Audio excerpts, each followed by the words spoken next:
We went to Blue's Farms and picked some delicious Saskatoons, and this works with blueberries as well. You mix the Saskatoons and the blueberries with a little sugar before you fill the pierogies. Here I have 4 cups of flour, and I have 1.5 cups of hot water that we're mixing in right now.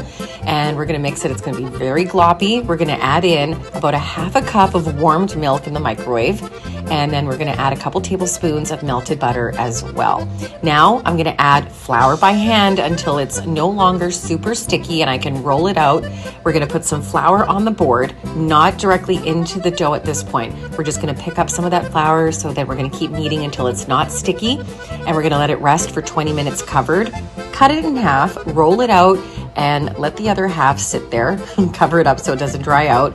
And we're going to make sure that it's not too thick, but also not too thin, because you don't want them to fall apart when you're cooking them. So it's gonna be a happy medium. And whatever you're gonna be cutting your little round dough circles with, this is a little tin thing that I have, just make sure you put it in flour so it doesn't stick.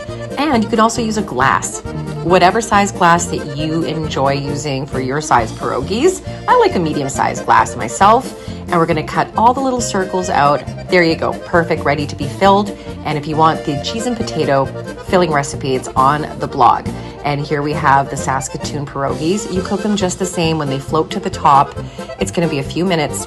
Just make sure you drain them well and then put them on a plate with melted butter. And you're also gonna pour a little bit of melted butter on top so that they don't stick when you put them away. And also when you fry them, you don't have to add any extra butter. It's already on there. And there you have it, Saskatoon pierogies. You can also do the same with blueberries, with peaches, with strawberries. So good. Get a little fancy with your edges. Pinch them any way you like. And here's the cheese and potato ones. Fry them up, add some bacon and onions, and you're done. Smacznego.